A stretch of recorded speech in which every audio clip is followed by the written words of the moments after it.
2, 1. And we're back. Back again.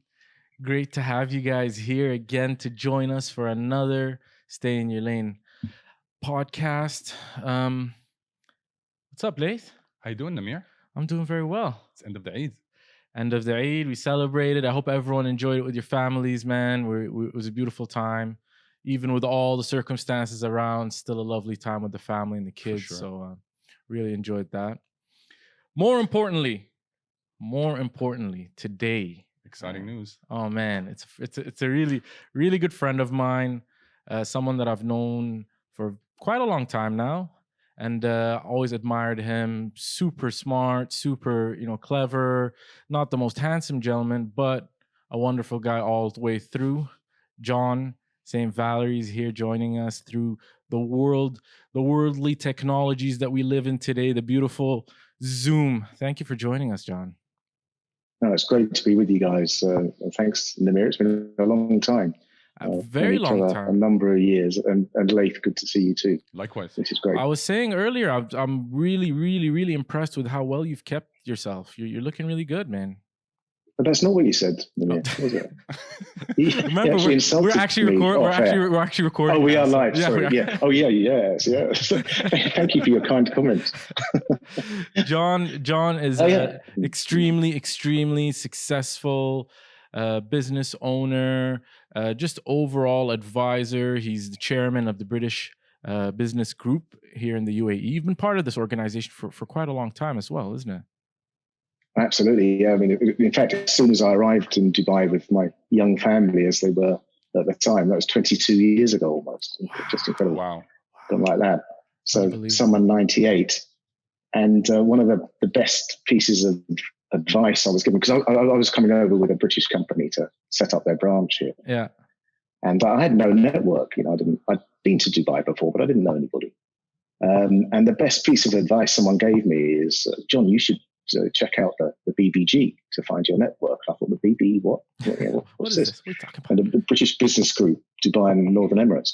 And I did exactly that. And I joined as member 400 or something like that. So that was about 21 years ago.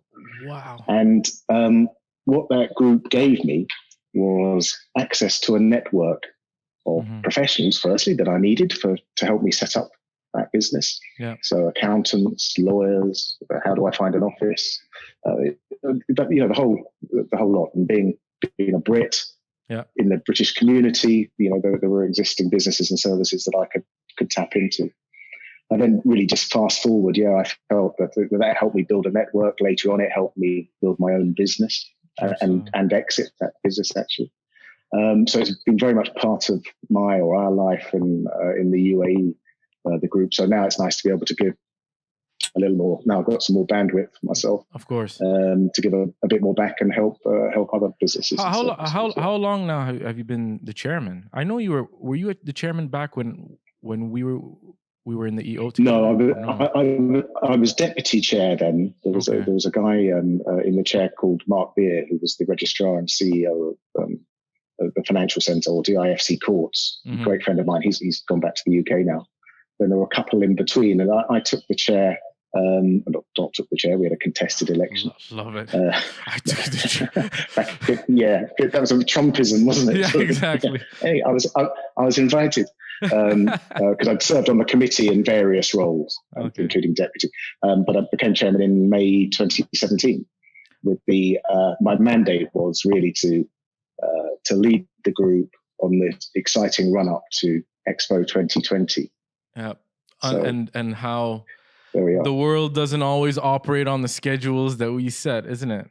It's just not at all. But we are where we are, and it's all about positivity. Absolutely. And there's some pretty horrific things going on, as we all know. But, how many? Sorry, I'm interrupting. I was trying to remember now. I was thinking, because one of the things I wanted to know is, I know the BBG is quite big, very active. How many members are there? How many active members are there? It's quite interesting you asked that, actually, because there's a BBG Dubai and Northern Emirates, which is the larger group that I chair, and there's also BBG, or British Business Group, Abu Dhabi. And what we've been doing a lot of over the last couple of years is collaboration. to act as one, but particularly during the C19 response that's required, not just for business but socially as well. Yes, there are issues within the community. So BBG is working with other national business councils as well. So the American group, the Indian group, Canadian, Spanish, etc., etc. So collectively, the business community is really working hard together. That's veering a little bit away from your question, but collectively, in the UAE, there are well over 6,000 British businesses. But we represent as a BBG about 900 companies. Okay. But then that's 900 companies, and you think of the employees and the extended families, and it's quite a big community. Mm-hmm. Have you heard of the IBBC, which is the Iraq British Yes, Business Council? So that's something I was involved very in. active. Yeah, I was involved because one of the companies I used to work for, we used to operate in Iraq a lot, and that was similar to what you were saying. I can relate that I've made a lot of contacts of multinationals working in Iraq that are based here or somewhere else. Interesting. It was a good opportunity for me to meet different suppliers, vendors, experts in their field that operate within Iraq.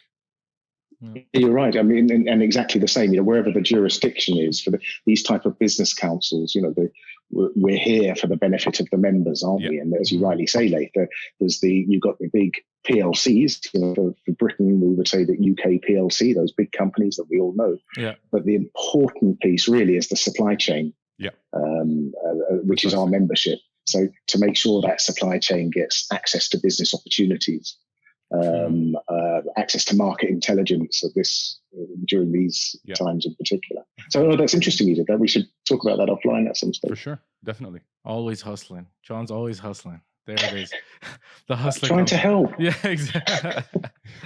So I was just thinking through, all of our interactions. Like I said, honestly, John's truly one of the guys that I really, really admire. Just everything about you, the way you carry yourself. You don't take yourself too seriously, which is always nice. And I always try to tell people, stop taking yourself seriously. It's quite hard to not think you're the superstar in your little world, but it's nice to be humble. And I always, like I said, always admired that about you. Now, always my interest is people's experiences. And I'm always intrigued by how life gives you all these sorts of obstacles, challenges, happy moments, sad moments, and that definitely somehow gets fused into who you are, right? So I'm always intrigued with someone of your age as well, right? And I've got to say that this is a special episode, not only because John is on, but he's now the oldest guest that we've had. Just had to put that out there. I knew this was coming. Okay. But all jokes aside, you should have known when he started. Don't take yourself too seriously. Yeah. No, I can't help it. I can't help but take the piss every once in a while. But I think it's part and parcel of not taking yourself too seriously. But honestly, absolutely, when you reflect back on your experiences, and it could be throughout your life, what are the kind of things that you say really created your mindset, really shaped who John is the day in, day out, whether it's, being kind to people, trying to help people out, or, from a business perspective, however it might have supported what you were doing. I'm always intrigued, like how you reflect back. I mean, you've said a lot of kind things there, Namir, and don't get me wrong, we all make mistakes, don't we? And I think it's learning but through those mistakes. But something that strikes me when I look back over these decades.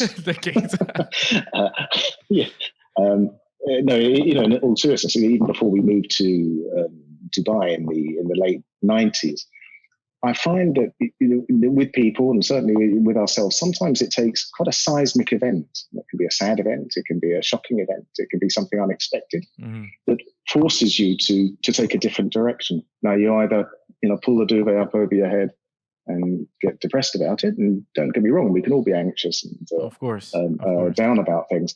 But I think when I look back, it's how you manage those situations. And for me, each time something has happened in that regard, that could be, as I say, shocking, sad, or even opportunistic. It might be losing a job. Yeah. It might be, I was talking about the company I brought over from the UK previously, or within 3 years, having built up quite a big team and got licensed by central bank and all the rest of it. the business closed down in the UK, and that was an 18th century. Talk about old. That was wow. Sorry, a 19th century business, old financial institution that was solid as a rock, like a overnight. Lehman Brothers kind of, Lehman Brothers kind of thing. Been around for 100 it was years. exactly that, and it was like overnight getting that fateful phone call. Mm-hmm. John, you've got to close down. We were the only international branch of that massive UK business. So that was quite a scary moment. 20 people that I was responsible for, staff members, and then their families, and because they're all expats, of course, other than our local partner. Now that for me was one seismic event. What do you do? Now, when I look back now, I'm quite pleased, and I'm proud when I tell the story, and it wasn't just me, it was the support of my family, where we thought, look, we've been here Dubai 3 years. It was before the opening up of free zones or the property market or anything like that. Mm-hmm. We built a business. So do we go back home? Do I go back home into the rat race, into banking or whatever it happened to be? Yeah. Or do we try something here? And that was my entrepreneurial moment. I wasn't an entrepreneur before, but it was a question of, right, okay, I'm going to set up my own business. Yeah. And what drove me to do that was setting up this foreign branch, this British branch of a company back home here in Dubai. It was quite hard work in the late the 90s. Again, you're not being connected. It was all elbows down at the ministries and departments and trying to find people, getting the ground truth of what should be done. Everyone had an opinion. Yeah. But having been through that process of setting up that business, running it as a general manager, then winding it down, I got permission actually in the end from the board in the UK to sell that business on to an incoming business from the Far East. Okay. So all my staff had continued employment, etc. So it was a good news story. Well, that was good. That's end. great. So people actually stayed employed, which is fantastic. Yeah, absolutely. And that's what I'm most proud about. Not necessarily the sale of that business, but the fact that there was continuous employment of these people and their families. And I had a year with the business for the transition and integration. And it was during that time that it was a year of thinking. That's when we were saying, do we go back home? Do we do something here? And I thought, no, right, I'm gonna go for it and set up a small, consultancy business Mm-hmm. at a serviced office at the Fairmont Hotel on Sheikh Zayed Road that had just opened Wow. at that time. And help other businesses that are coming into the market. But that's really what the idea of Links Group was, which was my business. Yeah. But back to your original question, as you know, I tend to sort of waffle and go. Which is we love the waffling. Honestly, the waffling is where you get the value, truly, and I truly say that. So you're supposed to say it's not waffling, John. It's no, it is waffling, but I'm quite enjoying it. So just keep doing it. Economics 101. Yeah. So we went through that process to set up my own business. But your question was, what's I suppose built the character or created the opportunity. Yeah, exactly. And it is that it's taking advantage of the opportunity that exists, even if it looks horrible. There's got to be something the other end, and dare I say, and people are going through an awful lot of pain here, or even globally, socially, medically, obviously. And economically with the C-19 crisis, but there will be something the other end, and we hope not too many people do fail, business-wise or personally, but there will be opportunities. And I think again, it's addressing that, being able to step back and think, actually, this has happened, but let's move on. Exactly. No, and it's such an interesting thing, because I see, if I sit and reflect on what has happened really in this short period of time, for me, it's a tremendous shift in the way, in everything that we do. And it's forced and it's expedited a lot of initial efforts, specifically around digitization of businesses and things like that, where it's like hyperspeed, like you just press the fast forward button, right? And just let it flash through. And I just see this unbelievable development and shift. Now, in the businesses that you cater to, do you see an opportunity there for your existing members or upcoming members to really come and thrive in this new digitized, distanced kind of environment that we're living in? Yeah, completely. I mean, from a personal perspective, the businesses that I'm involved in, either from a non-exec basis or an advisory capacity, because of the nature of the business I've always been involved in, it tends to be more traditional. And it is more face-to-face. It's a bit more about relationship management and things like that. Yeah.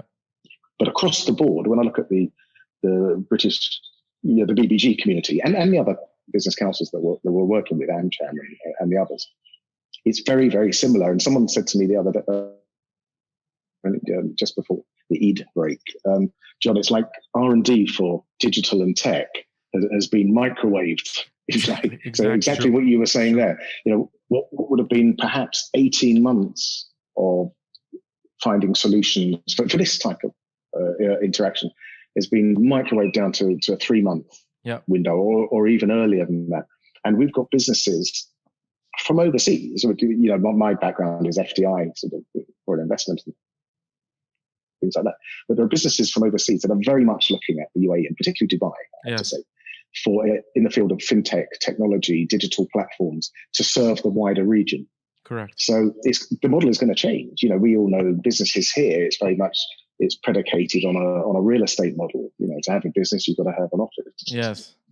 All this sort of stuff. Yes. That's going to have to change. So that the economy, the economics rather surrounding that's going to be interesting. Exactly. But absolutely, to answer your question, I came off a call earlier this morning with some BBG members, specifically in a certain sector, and without fail, they're all talking about it's digital to survive, and it's doing something different. This is all new to me, as you know, at my age. Yeah, it's good. I'm really impressed that you were able to maneuver and somehow get your Zoom to function. I'm very he might have to come over and do it again for me. Oh man. But yeah, so interesting times in that way. But I totally agree. I think it's this whole it's not moving with the times; it's moving beyond the times, isn't it? People talk about what about post-COVID? Yeah, I'm really thinking. Look, it's about living with COVID, unfortunately, at the moment, because we don't know when the final exit and the recovery is. True. So it's all about how we constantly evolve, living with it. This awful thing until there's a vaccine, etc. No, it's interesting time. It is. It's a very interesting time. It's always, I like to fantasize about it, right? And try to, put on my predictive hat and try to see how I think. Like, for example, I think retail. And funnily enough, our good friend Ashish is going to be joining the podcast next week. So it's going to be great. He's the one of the owners of Jackie's Electronics. They're massive retailers, done a whole bunch of other stuff as well. But when I sit and I think of retail, for example, and I think of what the result of all of this is, I feel as though malls are going to be more of an experience and shops are going to be more of an experience rather than being the place you do the transaction. So what I mean is you go to Nike, right? They may have one size of every shoe so people can come and try it on, but you don't do your transaction there, right? So it's like a showroom. It's a showroom. Then you go back, you take it home, and then you order it online, right? Or you customize it, or you personalize it, or whatever it is. You know that okay, this fits well, but I want a different color, and that will just get centrally procured. That's again in my fantasy world, right, where everyone starts to adopt similar to like an Amazon model. You have one warehouse. You don't need to have multiple physical locations to hold your stock, to employ so many people. I think it's more efficiency and it's more experience. But then transactions, I can't help, is just all going to go digital. And that's how I see it. I mean, it's a fascinating sector, and I think it'll be really interesting to listen to Ashish for your next one, because he's always looking at the future of retail, and retail's in his blood. But that's not an area of expertise for me, other than as a consumer. And when you look at e-commerce, that's just incredible. You get everything you need, can't you? But there is still the interactive experience, as you say, of like a destination mall. It will remain. It will remain. A big thing out here, isn't it? Yeah, it will remain for sure. It's just a matter of what the experience will be as opposed to what it is now. Today, it's like more of like a function. Let's say you go there and you have something to do. Then it's going to be more of just an enjoyment, like the amusement park.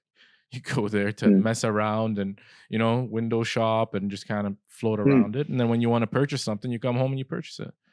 You know what I find interesting, what I think is going to change is, like you were saying, how the technology has been fast forwarded. What takes 18 months getting done in 3 months. Now what we're going to start seeing is legislation and business laws adapt much faster to that needs to keep up. You're right. Exactly. Yeah. Exactly. So you're talking about companies setting up from abroad through a digital form. Do they need to have a physical address here in the future, or do they not? That's interesting. So I think that's a really interesting point, because again, particularly, well, the Emirates generally, but it's, for the last 40 odd years, it's been built on a real estate model as far as a business is concerned. No matter how large or small, you're not going to encourage necessarily, and this isn't a criticism, it's an observation. I speak deal a lot with the Foreign Investment Office here. And we agree it's difficult to have a Mark Zuckerberg, setting up in his garage, or Jeff Bezos or something like that. If you have to take an office somewhere, So I think that does have to change. But then you look at the supply of commercial real estate, let alone retail and residential. You think, what do you do with it? But to somehow encourage people to use it. Yeah, exactly. Yeah. I don't know. That's going to be a challenge for government, without a doubt. Absolutely. And are you, as part of? I'm kind of sticking with the BBG right now. I do want to obviously get an experience of your own company formation and exiting and doing that very successfully. But just around the BBG again, with what you do, are you involved in terms of legislation, advising, kind of, meeting with the government officials here to try to talk about ways to optimize, gain further opportunities, more? Yeah. Like the other business councils as well, we have an obligation for our members to be the voice, if you like, of the particular community. And what's quite remarkable here, when you think of our home countries, so to speak, is that access to both local and federal government here. Amazing. And from my side and my members' side, from Her Majesty's government, HMG at the embassies in Dubai and Abu Dhabi. And the BBG in Dubai, Northern Emirates, is actually situated within the British Embassy in Dubai. So that close liaison with, in fact, I was speaking to the Consul General there this morning, and we were talking about, he was asking from our membership survey that we've undertaken for the C19 response for members, what do members want? Of course, one first priority is it's all about cash flow and payroll issues. Of course. So what we've asked then senior British government officials to do is to help us with the dialogue with, for example, Central Bank or Ministry of Economy. So absolutely, that's a role. And I think it's quite remarkable here in the UAE, this dialogue between public and private sector. It's something we should all be very proud of. Of course, there are things that can be done better and faster. And evolution. The dialogue is there. No, but the evolution is continuous. What impresses me the most about the UAE, I must say, one of the things that I really truly look at and say it's so forward thinking, is their ability to adapt and adjust in a quickness. Like their transformation now online.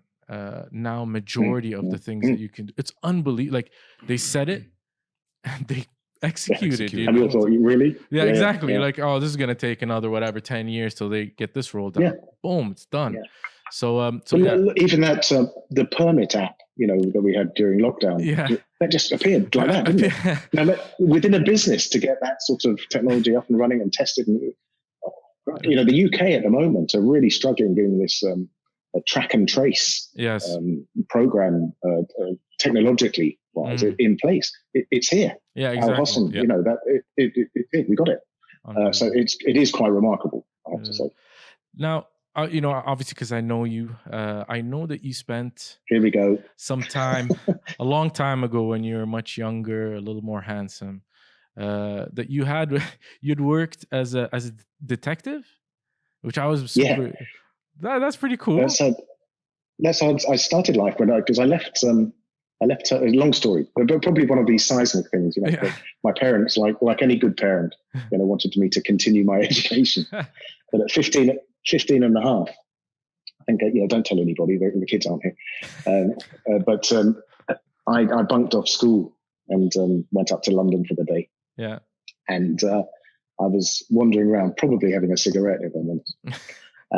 And I walked past New Scotland Yard up from Victoria Street in London. I walked past and there was this big poster in the window. And it was a bit like the old during war times, your country needs you. Join us. That's how I felt. Oh, it's speaking to me. I love this. It's a sign. And at the time they had this program. It doesn't exist now, regrettably, but for young guys and girls of that age, you could apply to become a Metropolitan Police cadet and finish your education within the police academy. Okay. So I applied, and I had to go for my medical, and did it all without my parents knowing. I think they had other visions for me, perhaps going to university or something like that. But I'd gone off the grid a little bit. Yeah.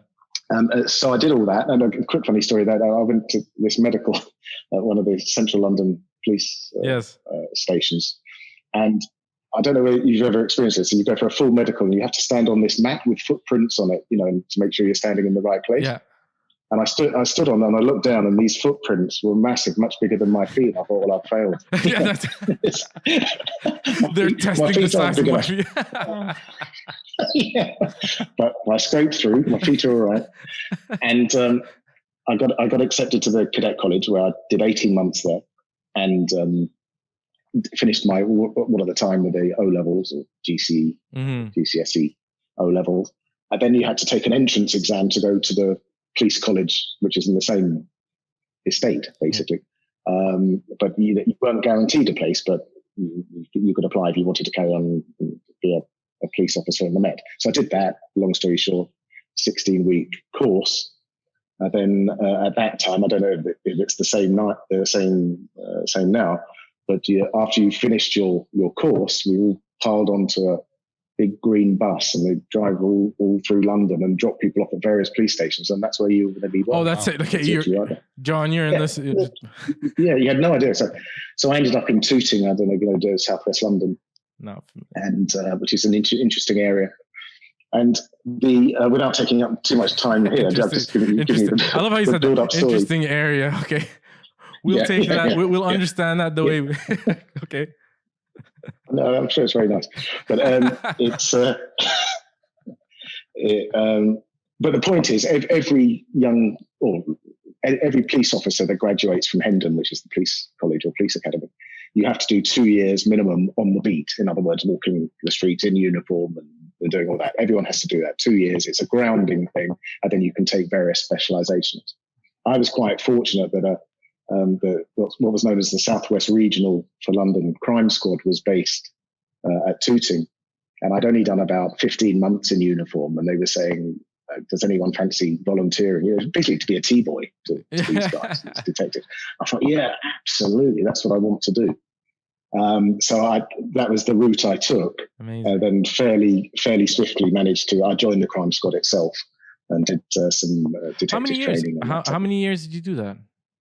Just over 9 years. Wow. So significant. Yeah. So I'm sure there was things that you learned from that you've somehow brought into business, right? And maybe the way you speak or you negotiate or you interact with people, communication, picking up on signals. Is it like that, or am I fantasizing about? No.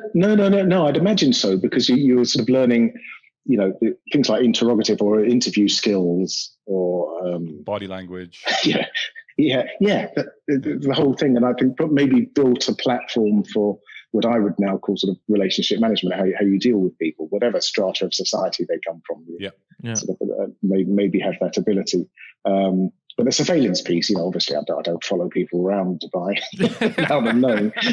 I wonder what Namir's doing today. Yeah, well, I happen to know what you were doing yesterday, but we'll come on to that later. He eats a lot of ice cream. How does he? That's all he does. He just goes to Baskin Robbins. Ice cream is at least of your worries. No, so that was my. Yeah. So you've used those skills. Is there anything like you'd say kind of sticks out in terms of, I don't know, how to diffuse a problem, or recognizing, as Liz was saying, some sort of giveaway from the person that they're just not happy when you negotiate. When you negotiate. Yeah, I think sometimes on the negotiation side, certainly that can be quite interesting. But for me, it was more of a grounding as a person. Becoming at that age, you're becoming an adult, really. When I first went out on the down Tooting High Street in the strange uniform with a big hat. I was only 18 years old actually. So, it's got a big learning curve. Wow. So I think you grow up fairly swiftly. Yeah. That must have been really interesting to be a teenager in the 60s. Would have been. Here we go again. Yeah. Black and white TVs were, popping. No, those. Well, they were. Yeah. Look. Yeah. Yeah. I mean, I do. Yeah. Late 60s. That was the time. No, amazing. So you did that. Then you came here, as we touched on earlier, with your company. That company kind of dismantled. You decided, okay, I seen an opportunity through the challenges, was it, or how complex this process of setting up a business? Yeah, I suppose. I suppose the first thing is, there was obviously quite a gap between deciding to leave the police force and go into what I thought, I fancied a go at being in the private sector, so to speak. Okay. And I always felt I had the safety net maybe of going back, but it was, mid 80s or late 80s, sorry. I went to work for Kodak on the business development side. I did some work for Citibank and stuff like that. So sort of honed business development or sales skills, in effect, before I came over for the Dubai opportunity in 98. Yeah. Okay. So then, sorry, you were asking. So when I came over, it was the whole. We knew we'd had a bit of from a personal perspective. We've had a bit of a seismic moment back in the UK. Carolyn sadly, she'd lost both her parents, and we had 2 young kids, and we just thought we want to try something new. So I took this opportunity to with this company from the UK to come out and establish the branch.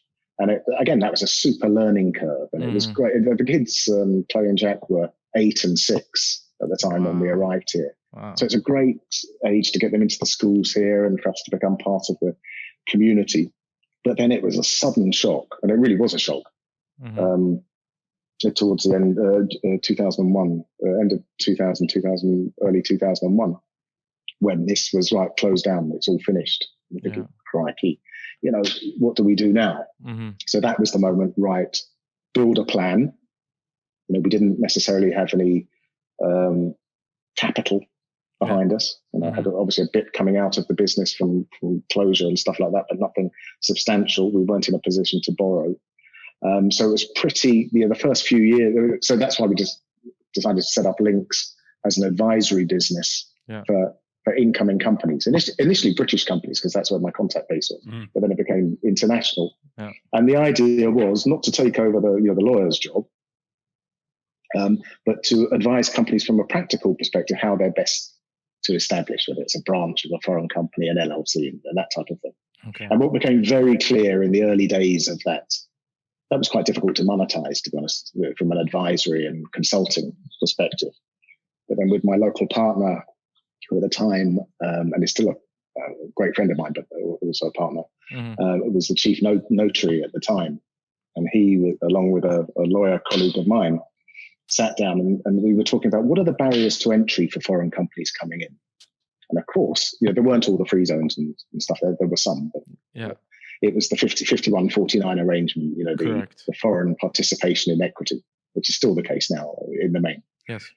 For a mainland business. And so we were just sort of hashing out the idea, well, how do we mitigate that risk for foreign businesses? And I remember Mohammed, my partner, saying to me, John, what would you have liked? What would given you comfort as a Brit coming into the market? And I said, well, anything whereby it becomes contractually sound and it's not just a shake your hand relationship is probably the way to go. And that's how we pioneered and created this, what's now widely known as the corporate nominee structure, where a local company can be your 51% partner with the contractual arrangements, rather than a local individual who may sadly, die or change their mind. Exactly. And then you have all sorts of inheritance and who's next, and they come online. The estate and all that. Yeah, it can be quite messy. Yeah. So that was after a couple of years of doing the consulting stuff for Link. So we were pretty, as we described, on our uppers. Times were tough. It was Carolyn having conversations with the schools to, can we delay school fees? Amazing. And that's the entrepreneurial experience, and that's, I think that's what can either drive people or drive people away. Yeah, exactly. But for us, it combined with, timing is everything. And that was fortunate for us, where the market was ready for this corporate nominee model, and it flourished. We probably had 5 years of what I'd call blue sky or blue ocean business. Ocean. No competition. Because no competition. And then the entire competition, we should have made it the Links Group University, really, because everyone that came to work for us learned the business and went off and set up their own business. But that's by the way, that is such a compliment to the organization and the leadership of the organization, right? That's how I look at it. No, but that's how I look at it. Whenever when you see a successful person and you see that successful person is churning out through his employees a whole set of other successful people that go and set up businesses, even if it's imitation and copying, and in some way it's competitive and all of that. But I think it's just a reflection of the organization and the leadership. So I would have to say, as hard as it is for me to compliment John so much, but I think it would probably be a reflection of how good you were and the kind of things. Certainly, and thanks. In all seriousness, it was a reflection on the team that created this whole atmosphere.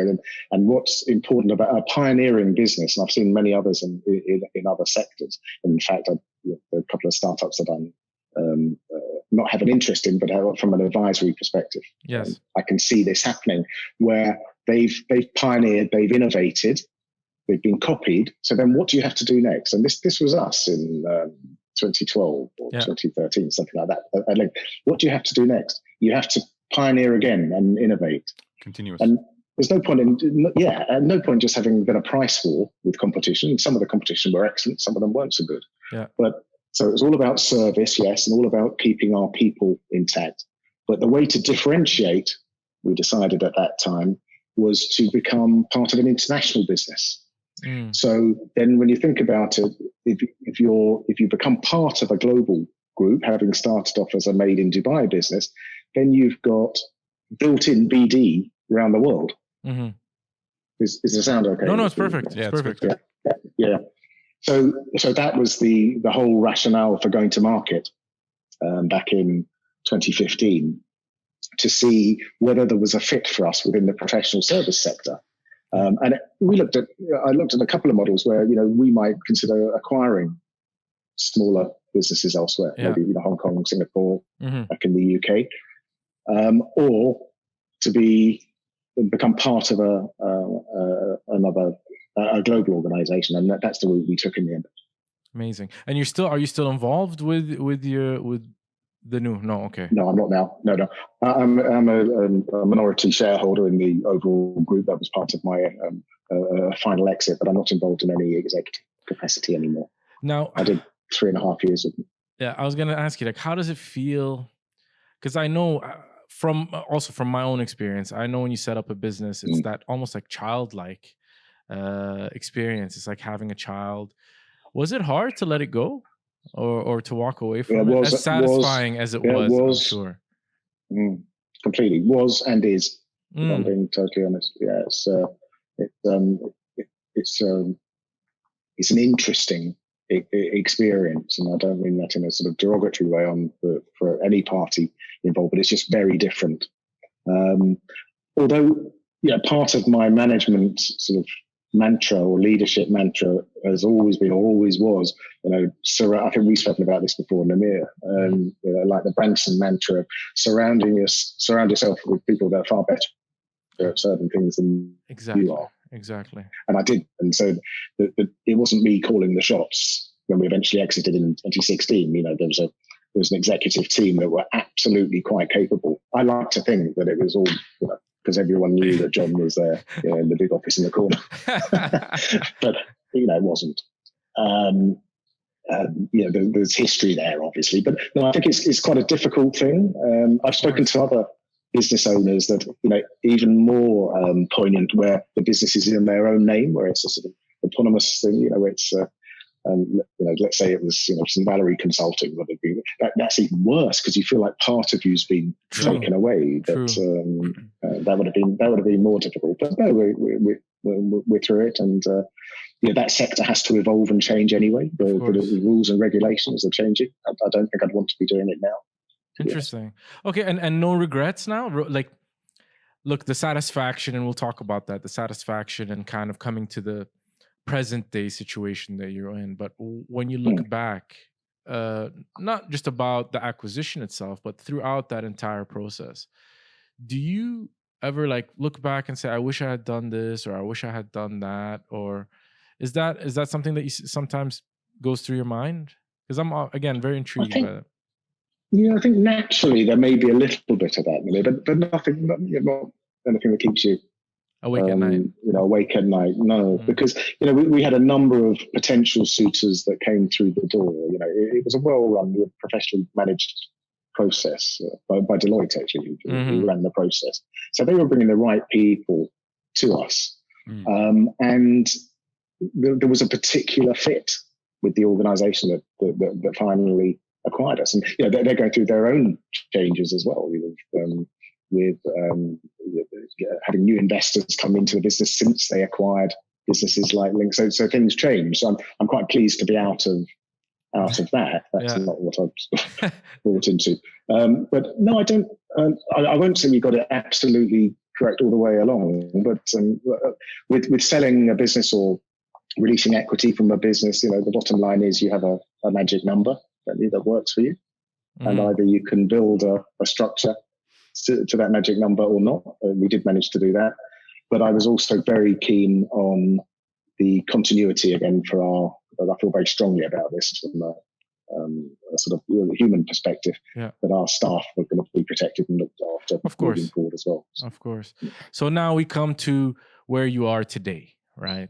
So now you aside from riding your yachts and doing really cool things that it's a fallacy. People can only dream of, right?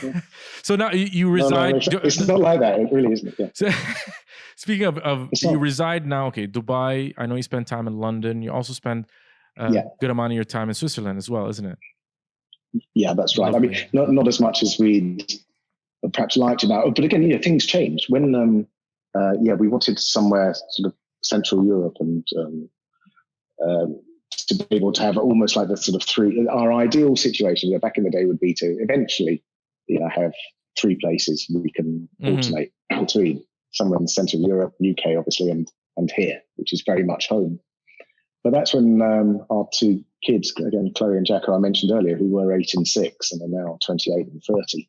Wow. We went off to schools, college, unis and stuff, and got married and have come back, and they all live here with our 3 beautiful grandchildren. Wow. So we don't want to spend too much time away from them. Exactly. This is it. Yeah. So actually we spend more time, obviously we're enforced to stay at the moment with lockdown, but we spend over the last couple of years since they've been back, 2 or 3 years, we spend much more time here than we'd anticipated. So that's led me, I think, to look at other opportunities where I can sort of interfere rather than be in control. And that comes to what you're working on right now, which is Jackson MSV with your son Jack. Are you active? Well, or not so active? Jackson, not really so much active. Jackson MSV is a family company that Jack and Joe, my son-in-law, decided that they'd like to take the opportunity of establishing a branch. So that's a foreign company.